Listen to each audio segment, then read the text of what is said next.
am fine. What does this really mean?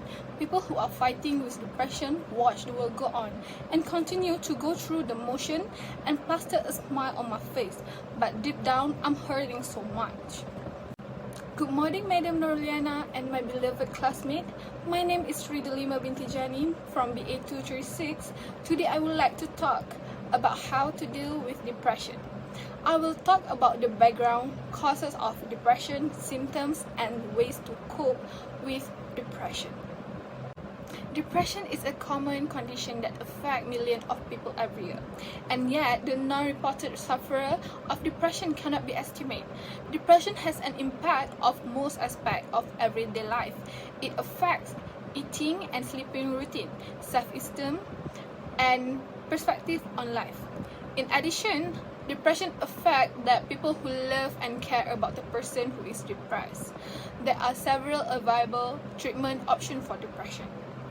It is important to seek help for people who have depressive condition. The consequence of not getting help that can be troubling. Serious depression can destroy family life as well as the person affected. A lot of people who are depressed do not seek help or treatment. This reference summary will help you to understand depression and guide you toward helping yourself or someone you love who may be suffering from depression.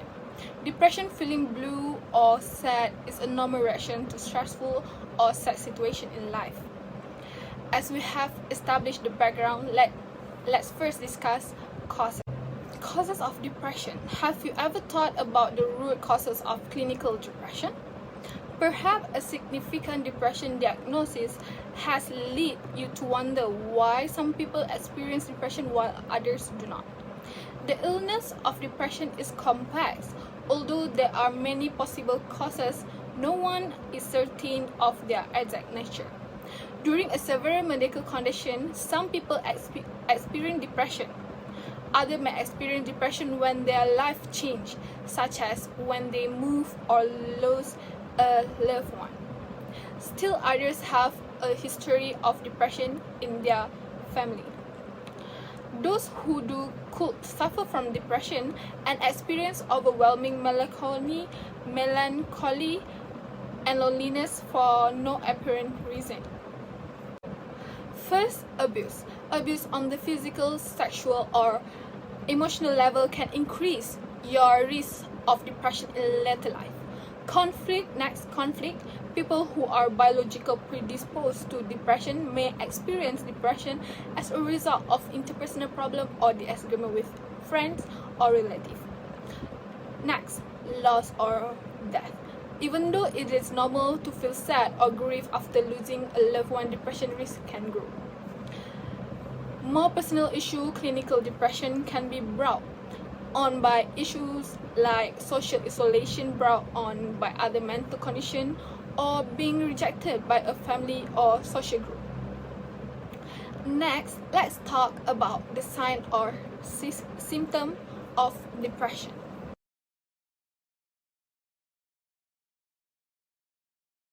Symptom of depression.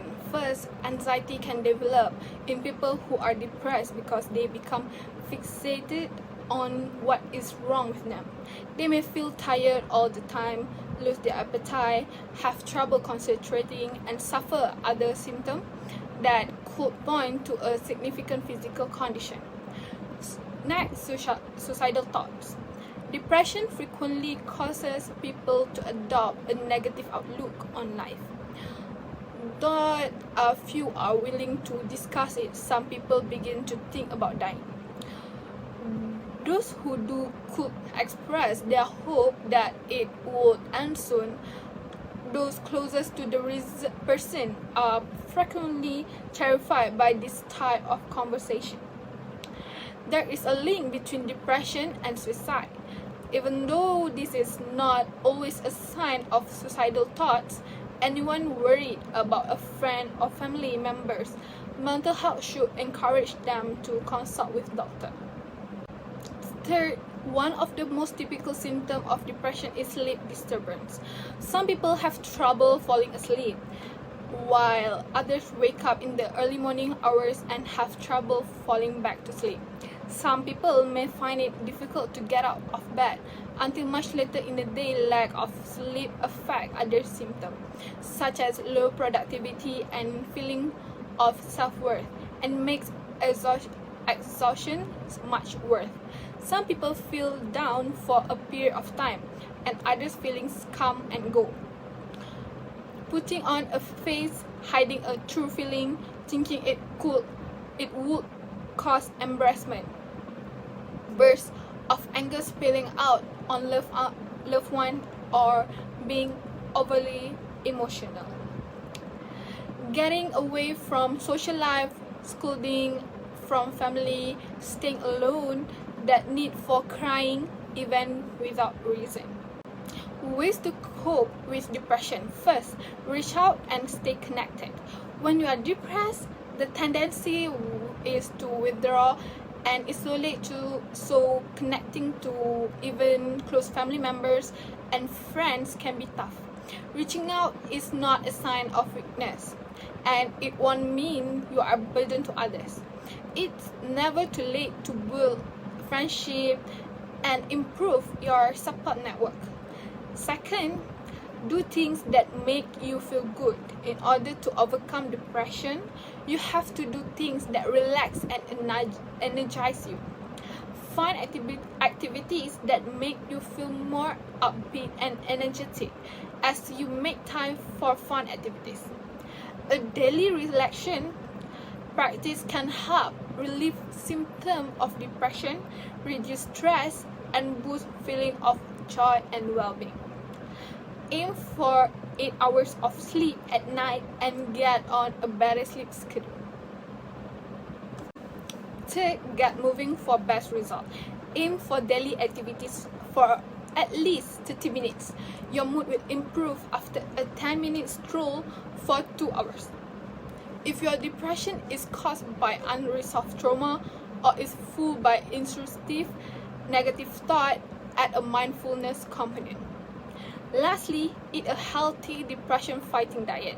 Food that can adversely affect your brain and mood should be cut back on.